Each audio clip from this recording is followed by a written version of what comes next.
Good மார்னிங்ப்பா. நம்ம மேக்ஸில் பார்க்க போகிறோம். மேக்ஸில் இப்போ நம்ம என்ன டாபிக் பார்க்க போகிறோம்னா 2D 3D டைமென்ஷன் பார்க்க போகிறோம். டாபிக் எல்லாமே அவ்வளோ படிக்க மாட்டோம். ஃபார்முலான்னு சொல்லிகிட்டே என்ன பண்ண மாட்டோம்னா அந்த டாபிக் அவ்வளோ படிக்க மாட்டோம். அதனால் அந்த டாபிக் என்னென்னா நம்ம ஃபார்முலாவே இல்லாமல் பார்த்துருவோம். ஷார்ட்கட்லேயே என்ன பண்ணிடுவோம், டாபிக் நம்ம பார்ப்போம். அதில் ஃபஸ்ட்டு இன்றைக்கி நம்ம என்ன பார்க்க போகிறோம்னா, அதில் வட்டம், சதுரம், செவ்வகம் சொல்லி நிறைய வரும். நம்ம ஃபஸ்ட்டு வட்டத்தை பார்ப்போம். வட்டத்தை நீங்கள் நல்லா பாருங்கள். அதுக்கப்புறம் அரை வட்டம், கால் வட்டம், செவ்வகம்னு சொல்லி அப்படி ஒவ்வொன்றா பார்க்கலாம். வீடியோ ஸ்கிப் பண்ணாமல் ஃபுல்லாக பாருங்கள். இப்போ வட்டம் நீங்கள் நல்லா ஃபுல்லாக பார்த்துட்டிங்கன்னா உங்களுக்கு அரை வட்டம் க்ளீனாக புரிஞ்சிடும், கால் வட்டம் க்ளீனாக புரிஞ்சிடும். அப்புறம் கொஸ்டினில் வட்டத்திற்குள் ஒரு சதுரம் வரையப்படுகிறது, சதுரத்துக்குள் ஒரு வட்டம் வரையப்படுகிறது, இந்த மாதிரிலாம் கொஸ்டின் வருது. அப்போ இந்த வட்டத்தை நீங்கள் தெளிவாக இந்த வீடியோ நீங்கள் பார்த்துட்டிங்கன்னா அடுத்தடுத்து அந்த கொஸ்டின்லாம் அந்த மாதிரி கொஸ்டின் நீங்கள் கேட்கும்போது உங்களுக்கு கன்ஃபியூஸ் ஆகாது, தெளிவாக நீங்கள் ஆன்சர் பண்ணிடலாம். இதுதான் அப்படின்னு சொல்லிட்டு நீங்கள் கிளியராக பண்ணிடலாம் இப்போ ஆன்சர். அதனால் வீடியோ பாருங்கள். ஃபஸ்ட்டு ஸ்டார்ட் பண்ணுவோம். வட்டம் ஃபஸ்ட்டு பேசிக்காக தெரிஞ்சுக்கிடுங்க. இப்போ வட்டம்னா இப்போ நான் இந்த வரையிறம் பாருங்கள்ல, இந்த வரையிறம்ல இதுதான்ப்பா சுற்றளவு. இப்போ நான் வரைஞ்சோம்ல இந்த அளவு இருக்குல்ல, இதுதான் சுற்றளவு. இதுக்கு பேர் சுற்றளவுன்னு சொல்லுவாங்க. சர்க்கம்ஃபரன்ஸ் சுற்றளவுன்னு சொல்லுவாங்க. இப்போ இந்த வட்டத்தோட நடுவு பகுதி புள்ளியில் ஒரு கோடு, புள்ளியிலேருந்து ஒரு கோடு இந்த எட்ஜு வரைக்கும் நீங்கள் எங்கேருந்துனாலும் எடுக்கலாம். இங்கே தான் எடுக்கணும்லாம் கணக்கு கிடையாது. இங்கே வச்சுட்டு நீங்கள் எங்கேயும் எடுக்கலாம் கோடு, எங்கேனாலும் நீங்கள் கோடு கொண்டு வரலாம்ப்பா. இங்கேருந்து இங்கேயும் கொண்டு வரலாம். நீங்கள் எங்கேனாலும் அந்த கோடு இங்கேருந்து இங்கே கொண்டு வர எப்படினாலும் சரி. இங்கே நடுப்பகுதியிலேருந்து அந்த கார்னர் வரைக்கும் அந்த கோடு வரணும். இதுக்கு பேர் ஆரம்னு சொல்லுவாங்க. ஆரம், ரேடியஸ், இங்கிலீஷில் ரேடியஸ்னு சொல்லுவாங்க, தமிழில் ஆரம். 2. அப்புறம் இன்னொன்று, இந்த ஆரம்ங்கிறத இப்படி ஃபுல்லாக எழுதிட்டோம்னு வைங்களேன், இந்த வட்டத்தோடு அப்படியே இந்த வட்டத்தை பாதியாக கட் பண்ணுற மாதிரி இந்த மாதிரி இருந்துச்சுன்னு வைங்களேன், இப்படி இருந்துச்சுன்னா இதுக்கு பேர் விட்டம்னு சொல்லுவாங்கப்பா. இப்போ கொஸ்டினில் விட்டம் 10 சென்டிமீட்டர் அப்படின்னு கொடுத்துருந்தாங்கன்னா நம்ம புரிஞ்சுக்கணும். விட்டம் 10 சென்டிமீட்டர் கொடுத்துருக்காங்கன்னா இது ஆரம் தான் 5 சென்டிமீட்ரு அப்படின்னு நம்ம புரிஞ்சுக்கணும். சப்போஸ் கொஸ்டினில் ஆரம் 5 சென்டிமீட்ரு அப்படின்னு கொடுத்துருந்தாங்கன்னா நம்ம புரிஞ்சுக்கணும். அப்போ விட்டம் 10 சென்டிமீட்ரு அப்படின்னு சொல்லி இதை ஃபஸ்ட்டு நீங்கள் தெரிஞ்சுக்கிடுங்க. விட்டம்ன்றது ஆரத்தோட 2 மடங்கு. அப்போது விட்டத்தோட பாதி தான் ஆரம். அப்போ வட்டத்துக்கு என்னெல்லாம் முக்கியமாக வேணும்னா, முதல் சுற்றளவு, வட்டம் வரைகிறோம், சுற்றளவு சர்க்கம்ஃபரன்ஸ் இங்கிலீஷில், நடுப்புள்ளிலேருந்து இது வரைக்கும் இதுக்கு பேர் ஆரம். ரேடியஸ், இங்கிலீஷில் ரேடியஸ், தமிழில் ஆரம். இதோட 2 மடங்கு, அதாவது இந்த மாதிரி இருந்துச்சுன்னா, இப்படி இருந்துச்சுன்னா இதுக்கு பேர் விட்டம். இப்போ ஆரம் 5 சென்டிமீட்டராக இருந்ததுன்னா விட்டம் 10 சென்டிமீட்டராக இருக்கும், அவ்வளோதான். 2. வேறு இந்த வட்டத்துக்குள்ளே உள்ள இந்த பரப்பளவு, இந்த மொத்த ஏரியா இது ஃபுல்லாக, இதுக்கு பேர் பரப்பளவுப்பா. பரப்பளவுனா ஏரியா, அவ்வளோதான். இவ்வளோ தான் கொஸ்டின். இதில் ஏதாவது ஒன்றை கொடுத்துட்டு ரெண்டு டீட்டெயில் கொடுத்துட்டு நம்மகிட்ட ஒன்றை கேட்பாங்க கொஸ்டின், அந்த மாதிரி இருக்கும். இதில் 2 என்ன கொடுத்துருப்பாங்க, ஒன்று சுற்றளவு கொடுத்துருப்பாங்க, இல்லையா ஆரம் கொடுத்துட்டு பரப்பளவு கேட்கலாம், இல்லை பரப்பளவு ஆரம் கொடுத்துட்டு சுற்றளவு கேட்கலாம், இல்லை சுற்றளவும் பரப்பளவும் கொடுத்துட்டு ஆரம் கேட்கலாம். இந்த 3 டீட்டெயிலில் ஒரு டீட்டெயில் நம்ம கொடுத்துருவாங்க. கொடுத்துட்டு இன்னொன்று கொஸ்டின் அது டைரெக்டாக கொடுக்க மாட்டாங்க, சம்டைம்ஸ் இன்டைரக்டாக கொடுத்துருப்பாங்க. அது எப்படி கொடுத்தா எப்படி எடுக்கலாம் அப்படின்னு சொல்லி நம்ம இப்போ பார்க்கலாம். இப்போ அந்த வீடியோவில் அதை தான் நம்ம பார்க்க போகிறோம். அதுக்கு முன்னாடி இப்போ நம்ம ஷார்ட்கட் எப்படின்னா, நம்ம ஷார்ட்கட் என்னென்னா இதாம்பா ஷார்ட்கட்டு. ஒரு வட்டம், இப்போ நம்ம ஒரு வட்டம் இருக்குது, நம்ம ஷார்ட்கட்டு இது தான். ஒரு வட்டம் இருக்குது, இந்த வட்டத்தோட ஆரம் 7 சென்டிமீட்ரு. இந்த வட்டத்தோட சுற்றளவு 44 சென்டிமீட்டர். இந்த வட்டத்தோட பரப்பளவு 154 சென்டிமீட்டர். இதை இப்படி போடாமல் நான் சொல்கிற மாதிரி இந்த மாதிரி எழுதிக்கிடுங்க, உங்களுக்கு குழப்பம் வராது. ஆரம் 7 சென்டிமீட்டர், சுற்றளவு சர்க்கம்ஃபரன்ஸ் 44 சென்டிமீட்டர், ஏரியா பரப்பளவு 154 சென்டிமீட்டர், இல்லைனா மீட்டர், இல்லையா கிலோமீட்டர், எல்லாம் ஒரே மாதிரி எடுங்கப்பா. இப்போ இது கிலோமீட்டர்னால் இதுவும் மீட்ரு, இதுவும் மீட்ரு. இதுதான் நம்ம ஷார்ட்கட். இதை மட்டும் நீங்கள் மனப்பாடம் பண்ணுங்கள். 7 இந்த 44 இந்த 154 இதை மனப்பாடம் பண்ணிட்டீங்கன்னா போதும், முடிஞ்சிருச்சு. எல்லா சம்மும் நீங்கள் போட்டுடலாம். இப்போ இந்த வீடியோவில் பார்க்குற நம்ம எல்லா சம்முமே இந்த வெறும் இந்த 3 நம்பரை வச்சு நம்ம சால்வ் பண்ண போகிறோம். ஈஸியாக போட்டுடலாம்ப்பா, கவலையே படாதீங்க, ஈஸியாக போட்டுடலாம். வட்டம் நீங்கள் நினைக்கிற அளவுக்கு கஷ்டம் கிடையாது. இது எல்லாமே புக்கில் உள்ள கொஸ்டின் தான், புக்கில் உள்ளது ப்ரீவியஸ் இயரில் கேட்ட கொஸ்டின் தான். ஒவ்வொன்றா இப்போ சால்வ் பண்ணுவோம். ஈஸியான கொஸ்டின் தான் எடுத்து வந்துருங்க. பார்த்தோன்னே நீங்கள் ஆன்சர் போடலாம். இனிமேல் இந்த கொஸ்டின் வந்துச்சுன்னா நீங்கள் பார்த்தோன்னே ஆன்சர் போட்டுட்டு போகலாம். ஓகேவா? இப்போ ஸ்டார்ட் பண்ணுவோம். ஃபஸ்ட்டு சம்மு. ஒரு வட்டத்தின் சுற்றளவு 132 மீட்டர் எனில் அதன் விட்டம் காண்க. வட்டம் எப்படி இருக்குது, வட்டத்தோட சுற்றளவு இந்த அளவு கொடுத்துட்டாங்க. இது வந்து 132 மீட்டரான். இப்போ என்ன கொஸ்டின் கேட்டிருக்காங்க, அதோட விட்டம், விட்டம்னா இந்த பாதி, அதாவது ஆரத்தோட 2 மடங்கு. அதாவது ஆரம் 10 சென்டிமீட்டர்னால் விட்டம் 20 சென்டிமீட்ரு என்னென்னு கேட்டிருக்காங்க. நம்ம வந்து விட்டம் டைரெக்டாக கண்டுபிடிக்க முடியாது, நம்ம ஆரம் தான் கண்டுபிடிக்க முடியும். ஆரத்தை கண்டுபிடிச்சி அதை நம்ம 2ஆல் பெருக்கி சொல்லிட வேண்டியது, அவ்வளோதான். இப்போ வட்டம் நம்ம ஃபார்முலா நம்ம எழுதுவோம். ஆரம் 7, சுற்றளவு 44, பரப்பளவு 154. கொஸ்டினில் கொடுத்துருக்கிறது அப்படியே நம்ம சப்ஸ்டியூட் பண்ண போகிறோம். ஒரு வட்டத்தின் சுற்றளவு 132 மீட்டர். சுற்றளவு கொடுத்துருக்கிறதுனால நம்ம சுற்றளவுக்கு கீழே அப்படியே கொண்டு சப்ஸ்டியூட் பண்ண போகிறோம். 132 இதை அப்படியே கேன்சல் பண்ணுங்கள். 3 வருதா? இப்போ அவங்க கொஸ்டினில் கேட்டிருக்கிறது நமக்கு விட்டம் கேட்டிருக்காங்க. விட்டம்னா ஆரம் தெரிஞ்சால் தான் விட்டம் கண்டுபிடிக்க முடியும். நம்மகிட்ட ஆரம் இருக்குது, இந்த ரெடியாக இருக்குல்ல. அப்போ இந்த 3 கொண்டு இதோட பெருக்குங்க. அப்போ 3 21. ஆரம் 21ன்னா விட்டம் எத்தனையாக இருக்கும்? 42. அவ்வளோதான் ஆன்சர், முடிஞ்சிடுச்சு. சிம்பிள். புரியுதா? சம்மு ஈஸியாக தான் இருக்கும். அடுத்த சம் பாருங்கள், உங்களுக்கு ஃபுல்லாக தெளிவாக கிளியராக புரிஞ்சிடும். இப்போ அடுத்த சம் பாருங்கள். ஆரம் 14 சென்டிமீட்டர் உடைய ஒரு வட்டத்தகட்டின் சுற்றளவு என்ன? சுற்றளவு காணுங்க. ஆரம் 14, அதாவது இப்படி ஒரு வட்டம் இருக்குது. வட்டத்தில் இந்த இடத்துலேருந்து இங்கே வர இது 14 சென்டிமீட்டர் இருக்குப்பா. ஆரம் 14 சென்டிமீட்டர் இருந்துச்சுன்னா அந்த வட்டத்தோட இந்த சுற்றளவு இப்படி இருக்குல்ல, அந்த சுற்றி இருக்க இந்த சுற்றளவு எவ்வளோ இருக்குன்னு கேட்குறாங்க. நம்ம ஃபார்முலா அப்படி நம்ம ஃபார்முலா சப்ஸ்டிட் பண்ணிடுவோம். ஆரம் 7, சுற்றளவு 44, பரப்பளவு 154. கொஸ்டின் என்ன கொடுத்துருக்காங்க? ஆரம் 14 சென்டிமீட்டர். அப்போ ஆரத்தோடு கொண்டு சப்ஸ்டிட் பண்ணுவோம். 1 7, 7 14. என்ன கேட்டிருக்காங்க கொஸ்டினில்? ஆரம் 14 சென்டிமீட்டருடைய வட்டத்தகட்டின் சுற்றளவு காண்க. அப்போ சுற்றளவு நம்மகிட்ட ரெடியாக இருக்குது 44. அப்போ இதை இதில் கொண்டு சப்ஸ்டிட் பண்ணுவோம். 24 இருந்தால் 88, 82 சென்டிமீட்டர். அவ்வளோதான். Option B. ஈஸியாக முடிஞ்சிச்சுப்பா, அவ்வளோதான். இதை அதில் கொண்டு சப்ஸ்டிட் பண்ணுங்கள், அதை இதில் கொண்டு எது கேட்குறாங்கன்னா அதை இன்னொன்றில் கொண்டு சப்ஸ்டிட் பண்ணிடணும், அவ்வளோதான். இப்போ அடுத்தது பாருங்கள். ஒரு விவசாயி 420 சென்டிமீட்டர் ஆரமுடைய வட்ட வடிவில் அமைந்திருக்கும் ஒரு கோழி பண்ணையை சுற்றி முள்வேலி அமைக்க விரும்புகிறார். அதன் 1 மீட்டருக்கு 12 ரூபாய் செலவாகும். அவரிடம் 30,000 உள்ளது எனில் அவரது கோழி பண்ணைக்கு முள்வேலி அமைக்க இன்னும் எவ்வளவு பணம் தேவை அப்படின்னு கேட்டிருக்காங்க. இப்போ நமக்கு கொஸ்டினில் என்ன கொடுத்துருக்காங்க? ஆரம் நமக்கு கொடுத்துட்டாங்க. நம்ம ஃபார்முலா அப்படி போட்டுருவோம்ப்பா. ஆரம் 7, சுற்றளவு 44, பரப்பளவு 154. இப்போ கொஸ்டினில் இன்டைரக்டாக என்ன கேட்டிருக்காங்கன்னா, கொஸ்டினில் அதாவது இப்போ கொஸ்டின் என்ன கேட்டிருக்காங்கன்னா, வட்டமாக கோழி பண்ண வச்சுருக்காரு. இந்த இடத்துலேருந்து இப்படி நம்ம டேப் பிடிச்சி வளர்ந்தோம்னா இது 420 மீட்டர் இருக்குது. அப்போது இது இப்போ நீங்கள் இது கோழி பண்ணைன்னு இமேஜின் பண்ணிக்கிடுங்க. இப்போ இந்த கோழி பண்ணைக்கு வேலி எங்கே போடுவீங்க? இங்கே தானே போடுவீங்க, இப்படி தானே போடுவீங்க வேலி. அந்த கோழி பண்ணையில் உங்கள் இடத்துல மட்டும் அப்படியே கரெக்டாக அந்த இடத்துல இப்படி வேலி போடுவீங்க. அப்போ சுற்றளவு தான் நமக்கு கேட்டிருக்காங்க. சுற்றளவு தான் அவங்க மறைமுகமாக அந்த மாதிரி கொஸ்டின் கேட்டிருக்காங்க. அப்போ சுற்றளவு தான் நம்ம கண்டுபிடிக்கணும்.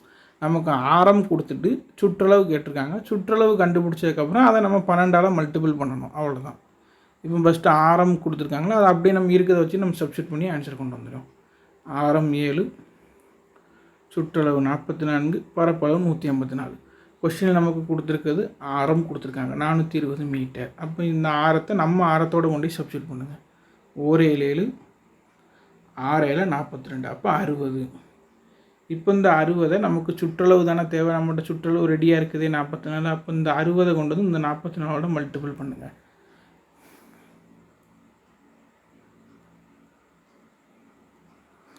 அந்த 60 அப்படியே இந்த 44ஓட மல்டிபிள் பண்ணிங்கன்னா 2640. அப்போ 2640ங்கிறது சுற்றளவு, அதாவது அந்த மொட்டை அந்த கோழிப்பண்ணையோட சுற்றளவு 2640. அப்போ 2640 மீட்ரு, ஒரு மீட்டருக்கு 12 ரூபா செலவாகுமா. அப்போ 2640 மீட்டருக்கு எவ்வளோ ரூபா செலவாகும்னா 31,680 ரூபா செலவாகும். இப்போ அவர்கிட்ட 30,000 இருக்குது, இன்னும் எவ்வளோ செலவாகுங்க. அப்போ 30,000 கழிச்சோம்னா 1680 ரூபா. இன்னும் அவருக்கு அவ்வளோ செலவாகும், பணம் தேவைப்படும், இன்னும் அவ்வளோ பணம் அவருக்கு தேவைப்படும். இப்போ திரும்ப சொல்கிறேன், இன்னொரு வாட்டி சொல்கிறேன் பாருங்கள் டீட்டெயிலாக. வட்டம் 7 44 154, இது நம்மளோட ஃபார்முலா. அவங்க கொஸ்டினில் நமக்கு கொடுத்துருக்குறது ஆரம் கொடுத்துட்டு சுற்றளவு மறைமுகமாக கேட்டிருக்காங்க. ஆரத்தை கொண்டு வந்து அப்படியே ஆரமாக சப்ஸ்டியூட் பண்ணுங்கள். 420 மீட்ரு, 1 7 6 42, 60 வந்துருச்சா. இப்போ இந்த 60 அப்படியே கொண்டு வந்து 44 சப்ஸ்டியூட் பண்ணுங்கள். 60 44 பெருக்குங்க, 2640. அப்போது அந்த கோழிப்பண்ணையோட மொத்த சுற்றளவு எவ்வளோன்னு கேட்டோம்னா 2640 மீட்ரு சுற்றளவு இருக்குது. ஒரு மீட்டருக்கு 12 ரூபா அவ்வளோ செலவாகுமா. அப்போ 2640 மீட்டருக்கு அவருக்கு எவ்வளோ ரூபா செலவாகும்னா 31,680 ரூபா அவருக்கு செலவாகும். அவர்கிட்ட எவ்வளோ பணம் இருக்குன்னா 30,000 அவருக்கு ரெடியாக வச்சுருக்கிறாரு. இன்னும் அவருக்கு எவ்வளோ ரூபா வேணும், அது லெஸ் பண்ணிட்டோம்னா 1680 ரூபா இன்னும் அவருக்கு தேவைப்படும். அந்த 1680 ரூபா இருந்தால் அவர் அந்த இடத்துக்கு வேலி போட்டுருவார், அவ்வளோதான். ஆப்ஷன் 7 இருக்குது, 1680 ரூபா ஆப்ஷன் 7 இருக்குது. அடுத்த கொஸ்டின் பாருங்கள், ஈஸியான கொஸ்டின். அடுத்த கொஸ்டின், ஒரு வட்ட கோலம் இல்லை, அது வேறு மாதிரி இருக்குது. ஒரு 35 சென்டிமீட்டர் ஆரமுள்ள ஒரு வட்ட வடிவிலான ஜிம்னாஸ்டிக் வளையமானது 5 சம அளவுகளாக விற்களாக பிரிக்கப்பட்டு ஒவ்வொன்றும் நிறங்கள் பூசப்பட்டு வண்ணமிடப்பட்டுள்ளது எனில் ஒரு வட்ட வில்லின் நீளத்தை காண்க. ஒன்றும் கேட்கலாம், இன்டெரக்டாக கேட்டிருக்காங்க, டைரெக்டாக கேட்காம. ஒரு ஜிம்னாஸ்டிக் வளையம், அப்போ வட்டம், அதை தான் அவங்க ஜிம்னாஸ்டிக் வளையம் எப்படின்னாலும் சொல்லலாம். தோட்டம், இல்லை கோழிப்பண்ணை, இல்லை வட்ட வடிவிலான ஒரு சக்கரம், இல்லைன்னா ஒரு நடை பூங்கா, எப்படின்னாலும் சொல்லலாம். வட்ட வடிவிலான ஒரு ஜிம்னாஸ்டிக் இருக்குது. இதோட ஆரம் 35 சென்டிமீட்டர். அப்போ இங்கேருந்து இங்கே டேப் பிடிச்சி வந்தோம்னா இது 35 சென்டிமீட்டர் இருக்கும். இப்போ அவங்க என்ன செய்தாங்க, இந்த ஜிம்னாஸ்டிக் வளையத்தை 5 சம அளவுகளாக பிரிக்கிறாங்க. அப்போ இதை அப்படி 5 இதை கட் பண்ணுறாங்கப்பா. இப்படி இப்படி இப்படி இப்படி கட் பண்ணி தனித்தனியாக எடுத்துட்டாங்க. இது 5 கட் பண்ணி எடுத்துட்டாங்கன்னா ஒரு வட்ட வில்லோட நீளம் எவ்வளோ இருக்கும் அப்படிங்கிற மாதிரி கேட்குறாங்க. ஒன்றும் இல்லை, சுற்றளவு என்னன்னு கேட்குறாங்க. நம்ம சுற்றளவு கண்டுபிடிச்சி அதை நம்ம 5ஆல் டிவைட் பண்ணிட்டோம்னா முடிஞ்சிருச்சு. அதுதான் இன்டெரக்டாக கேட்டிருக்காங்க. நமக்கு தான் புரியுற மாதிரி நீங்கள் போட்டிங்கன்னா புரிஞ்சிட்டுனா முடிஞ்சிச்சு கொஸ்டின், அவ்வளோதான். இப்போ நம்ம சுற்றளவு கண்டுபிடிச்சிடும். இப்போ கொஸ்டினில் நமக்கு என்ன கொடுத்துருக்காங்க, நம்ம ஃபார்முலா எழுதுவோம். 7 44 154. கொஸ்டினில் கொடுத்துருக்கிறது 35 சென்டிமீட்டர் ஆரம். அப்போ 35 இங்கே கொண்டு வந்து போடுவோம். 1 7 I 35. அப்போ 5 மல்டிபிள் 44. அப்படி அப்படி பண்ணுங்களேன். 5 மல்டிபிள் 44, 44 மல்டிபிள் 5, I 20, மிச்சம் 2, I 20, மிச்சம் 2. அப்போ 220. அப்போ அந்த வட்ட வடிவிலான அந்த ஜிம்னாஸ்டிக்கோட சுற்றளவு எவ்வளோன்னா 220 சென்டிமீட்ரு. இப்போ அதை என்ன செஞ்சிட்டாங்க, 5 சம அளவுள்ள 5 பீஸாக அதை கட் பண்ண போகிறாங்க. இப்படி கட் பண்ணிட்டாங்க, அதை 5 பீஸாக கட் பண்ணால் அப்போ இதை 5ஆல் வகுக்கணும். அப்போது அதே தான் வரும், திரும்பவும் ஆன்சர் 44 தான் வரும். அப்போது 5 கட் பண்ணதுக்கப்புறம் இந்த ஒரு பீஸோட லென்த்து எவ்வளோன்னு கேட்டிருக்காங்க. இப்படி 5 அதை துண்டு துண்டாக கட் பண்ணிட்டு இந்த ஒரு பீஸோட லென்த்து எவ்வளோன்னு கேட்டிருக்காங்க. இந்த ஒரு பீஸோட லென்த்து 44 சென்டிமீட்டர் இருக்கும். அவ்வளோதான் ஆன்சர். ஆப்ஷன் 7 இருக்குது. நம்ம மல்டிபிள் பண்ணாமல் அப்படியே போடலாம். இது 2 ஸ்டெப்பு, இன்னொரு ஸ்டெப்பு எக்ஸ்ட்ரா வர மாதிரி இருக்கும். இது அடுத்த கொஸ்டின் பாருங்கள். இப்போ உங்களுக்கு ஈஸியாக புரிஞ்சிடும். அதே மாதிரி தான் கொடுத்துருக்காங்க. அதாவது 70 சென்டிமீட்டர் ஆரமுள்ள வட்ட வடிவமானது சம 5 அளவுள்ள வட்ட கோளப்பகுதிகளாக பிரிக்கப்படுகிறது எனில் அவை ஒவ்வொன்றின் பரப்பளவு காண்க. அங்கே மேலே கொடுத்த கொஸ்டினில் என்ன கேட்டிருந்தாங்கன்னா சுற்றளவு கேட்டிருந்தாங்க. அதாவது ஒரு ஆரத்தை கொடுத்து அதை சுற்றளவு கண்டுபிடிச்சி 5ஆக பிரித்தாங்க. இப்போ இதில் என்ன பண்ணுறாங்க, அதே மாதிரி ஒரு ஆரத்தை கொடுத்து பரப்பளவு பிரித்து கேட்குறாங்க. வேறு ஒன்றுமே கஷ்டமே கிடையாதுப்பா. அவ்வளோதான். நம்ம ஃபார்முலா அப்படி நம்ம எழுதி கொண்டு வந்தால் ஆன்சர் வந்துடும். நம்ம ஃபார்முலா 7 44 154 எழுதிடுவோம். கொஸ்டின் என்ன கொடுத்துருக்காங்க, 70 சென்டிமீட்டர் ஆரம். அப்போ 70 கொண்டு இங்கே சப்ஸ்டியூட் பண்ணுவோம். அவ்வளோதானே. 1 7 7 5 70. இப்போ நமக்கு என்ன கண்டுபிடிக்க போகிறோம், இப்போ தான் நம்ம பரப்பளவு கண்டுபிடிக்க போகிறோம். இப்போ நம்ம இந்த வீடியோவில் இவ்வளோ நேரத்தில் ஸ்டார்ட் பண்ணதில் இப்போ தான் ஃபஸ்ட் டைமாக பரப்பளவு கண்டுபிடிக்க போகிறோம். இவ்வளோ நேரம் நம்ம இதுலேருந்து இதுக்கு கொண்டு போனோம், சுற்றளவுலேருந்து ஆரத்துக்கு கொண்டு போனோம், ஆரத்துலேருந்து சுற்றளவு கொண்டு வந்தோம். ஆனால் இப்போ தான் முறை நம்ம என்ன செய்ய போகிறோம்னா ஆரத்துலேருந்து சுற்றளவு பரப்பளவு போகிறோம். நீங்கள் ஆரத்துலேருந்து பரப்பளவு போனாலும் சரி, சுற்றளவுலேருந்து பரப்பளவு போனாலும் சரி, ஸ்கொயர் பண்ணி கொண்டு போகணும். ஏன்னா ஃபார்முலா அப்படி தானே இருக்குது. ஃபார்முலா எப்படின்னா பரப்பளவுக்கு ஃபார்முலா பைஆர் ஸ்கொயர் வரும் பரப்பளவுக்கு.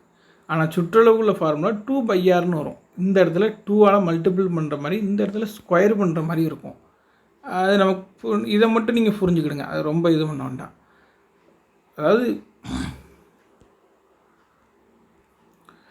ஆரம் 7, சுற்றளவு 44, பரப்பளவு 154. இப்போ நமக்கு கொடுத்துருக்கிறது 70ன்னு கொடுத்தாங்க. அப்போ இதில் சப்ஸ்டியூட் பண்ணுங்கள். அவ்வளோதான். கேன்சல் பண்ணால் 10. இப்போ இந்த 10 ஸ்கொயர் பண்ணிடுங்க. ஃபஸ்ட்டு 100 ஸ்கொயர் பண்ணி இதை இங்கே மல்டிபிள் பண்ணுங்கள். இப்போ மல்டிபிள் 100 பண்ணிங்கன்னா 15400. புரிஞ்சிருச்சா? அப்போ அந்த ஸ்டெப்பு இதில் அப்படியே கொண்டு வந்து அந்த ஆன்சரை ஸ்கொயர் பண்ணி இதில் கொண்டு போகணும்.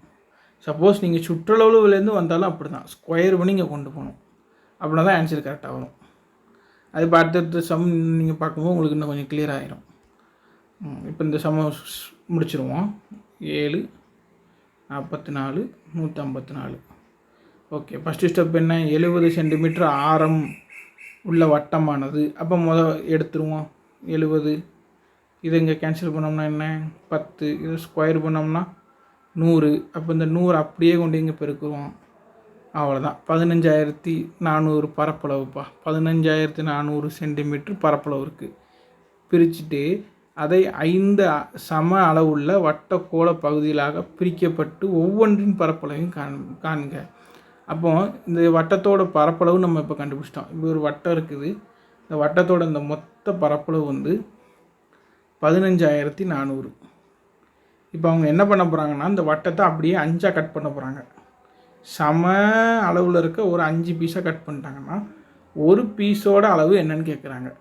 அப்போ இதை 5ஆல் டிவைட் பண்ணிட்டீங்கன்னா முடிஞ்சுது. இதுதான் ஆன்சர். 1 5 3 15 8 40 3080 ஆன்சர். அவ்வளோதான்.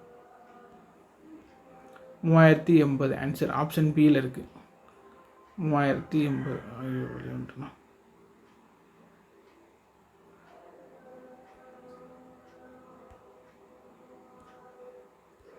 ஆப்ஷன் பியில் இருக்குப்பா. 3080. புரிஞ்சிருச்சா? இதே மாதிரி தான் இன்னும் ஒரு கேக்கு இருக்குதுன்னு வச்சுக்கிடுவோம். இப்போ இந்த கேக்கு 5 கிலோ இருக்குது. இப்போ இந்த கேக்கை நான் 5ஆக கட் பண்ண போகிறேன். 1 2 3 4 இப்படி 5ஆக நான் கட் பண்ணிட்டேன். அப்போ இந்த ஒரு பீஸோட வெயிட் எவ்வளோ இருக்கும், இது 1 கிலோ இருக்கும். இப்போ 5 கிலோ கேக்கு 5ஆக கட் பண்ணோம்னா ஒரு பீஸோட வெயிட் எவ்வளோ தான் வரும், 1 கிலோ தான் வரும். அதே கான்செப்ட் தான் இங்கேயும். அந்த மொத்த பரப்பளவு 15400 ஸ்கொயர் சென்டிமீட்டர் ஸ்கொயர் பரப்பளவு இருக்குது. இப்போ அதை 5ஆக பிரித்தா ஒரு பரப்பளவோட அளவு என்னன்னு கேட்டால் 3080 சென்டிமீட்டர் ஸ்கொயர். அவ்வளோதான் இப்போ ஆன்சர். அடுத்த சம் போவோம்.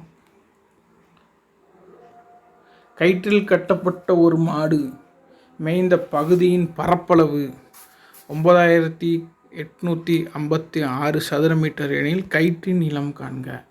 ஈஸியான கொஸ்டின். இப்போ அடுத்த லெவலுக்கு நம்ம வந்துட்டோம். ஒன்றும் இல்லைப்பா. இவ்வளோ நேரம் நம்ம ஆரத்தை வச்சும் சுற்றளவு வச்சும் கொண்டு வந்தோமா. இப்போ நம்ம பரப்பளவு வச்சு கொண்டு வர போகிறோம். இது என்னென்னா இன்டெரக்டாக கொடுத்துருக்காங்க கொஸ்டின். ஒரு கயிற்றில் கட்டப்பட்ட மாடு இப்படி ஒரு இதை அடித்து இதில் ஒரு கயிறை கட்டியிருக்காங்கப்பா. கயிறோட நீளம் நமக்கு தெரியாது, சம்திங் ஏதோ இப்படி ஒரு உளி அடித்து இதில் ஒரு மாட்டை கட்டியிருக்காங்க.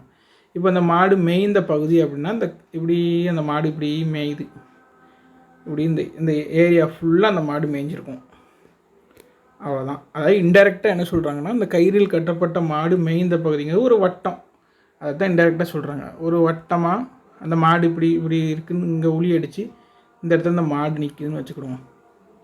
இப்படி மாடு நிற்கிது.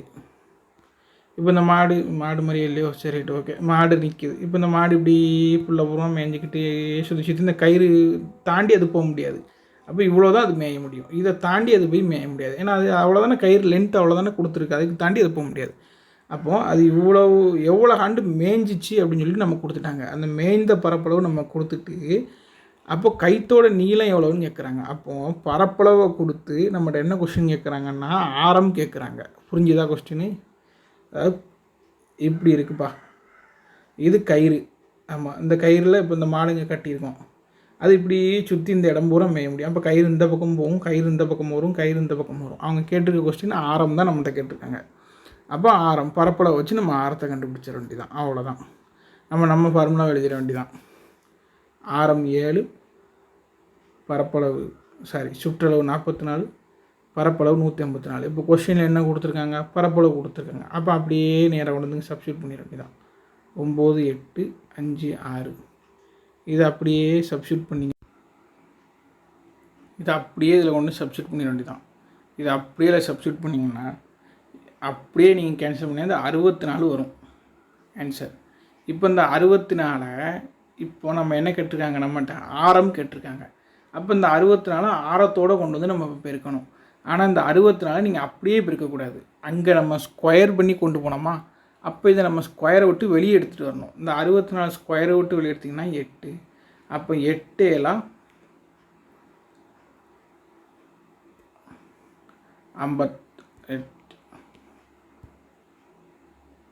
56. அதான்ப்பா கயிறோட லென்த்து. 8 எல்லாம் 56. இப்போ புரிகிற மாதிரி சொல்கிற மாதிரிங்க, ஒன்றுமே இல்லை. ஆரம் 7, சுற்றளவு 44, பரப்பளவு 154. இந்த பரப்பளவு இப்போ நம்ம கொடுத்துட்டாங்க. மாடு மொத்தமாக மேய்ந்த இடத்தோட பரப்பளவு வந்து 9856. இதை கேன்சல் பண்ணுங்கப்பா. கேன்சல் பண்ணிங்கன்னா 64 வரும். இப்போ இந்த 64 ஸ்கொயரை விட்டு நம்ம வெளியே எடுக்கணும். ஏன்னா இங்கேருந்து நம்ம இங்கே போகும்போது ஸ்கொயர் பண்ணி கொண்டு போனோம். அதே மாதிரி இங்கேருந்து நீங்கள் இங்கே வரும்போது ஸ்கொயரை விட்டு வெளியே எடுக்கணும். பரப்பளவுக்கு மட்டும்தான் அப்படி. இது ரெண்டையும் சுற்றளவுலேருந்து நீங்கள் ஆரம் போனாலும் சரி, ஆரத்துலேருந்து சுற்றளவு போனாலும் சரி, நீங்கள் ஒன்றுமே பண்ண வேண்டாம், அப்படியே ஆன்சர் வரும். ஆனால் இந்த பரப்பளவுலேருந்து நீங்கள் போனால் மட்டும் கொஞ்சம் மாற்றி கொண்டு போகணும். அப்போ இந்த 64 வெளியே எடுத்துட்டோம்னா 8. அப்போ 8 இங்கே கொண்டு வந்தீங்கன்னா நம்ம ஃபார்முலாவில் 7 இருக்குது, 8. அப்போ இந்த 7 கொண்டு 8 7 56. அவ்வளோதான். 56 சென்டிமீட்டர் இருக்கும் அந்த கயிற்றோட நீளம். அந்த மாட்டின் கட்டப்பட்ட கயிற்றின் நீளம் 56 மீட்டர். சாரிப்பா, மீட்டர். எல்லாமே மீட்டர் தான் கொடுத்துருக்காங்க. அப்போ மீட்டர், அவ்வளோதான். வேறு இந்த லாஸ்ட் கொஸ்டின் வந்துட்டுப்பா. லாஸ்ட் கொஸ்டின், ஒரு 1320 சென்டிமீட்டர் நீளமுள்ள ஒரு கம்பி 7 சென்டிமீட்டர் ஆரமுள்ள வட்டங்களாக மாற்றப்படுகிறது எனில் எத்தனை வட்ட கம்பிகளை உருவாக்க முடியும்? Last question. ஒன்றுமே இல்லைப்பா. 7 நீளமுள்ள ஒரு கம்பி, அப்போ சுற்றளவு நம்ம கொடுத்துட்டாங்க. நீளமுள்ள கம்பி, இப்போ இப்படி ஒரு நீளமாக ஒரு கம்பி இருக்குது. இப்போ இந்த கம்பியை இது ஆரம் 7 சென்டிமீட்ரு, இந்த மாதிரி இதை இப்படி கட் பண்ணி இப்படி வட்டம் செய்ய போகிறாங்க. சின்னதாக வட்டம் செய்ய போகிறாங்க. இந்த வட்டத்தோட ஆரம் 7 சென்டிமீட்டர் இருக்கும். இது இவ்வளோ தான் இருக்கணும், 7 சென்டிமீட்டர் தான் இருக்கணும். இந்த கம்பியோட லென்த்து கொடுத்துட்டாங்க. அப்போது இவ்வளோ லென்த் இருக்க கம்பியால் இந்த மாதிரி வட்டம் எத்தனை வட்டம் செய்ய முடியும்னு கேட்டிருக்காங்க. அப்போது கம்பியோட நீளங்கிறது இந்த இடத்துல என்னென்னா நமக்கு சுற்றளவு மாதிரி. இப்போ நம்ம இதை கண்டுபிடிப்போம்ப்பா. நம்ம ஃபார்முலா அப்படியே இருக்குது பாருங்கள், 7. அப்போ 7 சென்டிமீட்டர் ஆரம் இருந்தால் அதோட சுற்றளவு எவ்வளோ இருக்கும்? 44 இருக்கும். முடிஞ்சு போச்சா? அப்போது நமக்கு இப்போ வட்டத்தோட சுற்றளவு 44. நான் சின்னதாக வட்டம் செய்ய போகிறோம்ல, அந்த சின்ன வட்டத்தோட அளவு 44 இருக்கும். என்கிட்ட இருக்கக்கூடிய பெரிய கம்பியோட அளவு எவ்வளவு? 1320.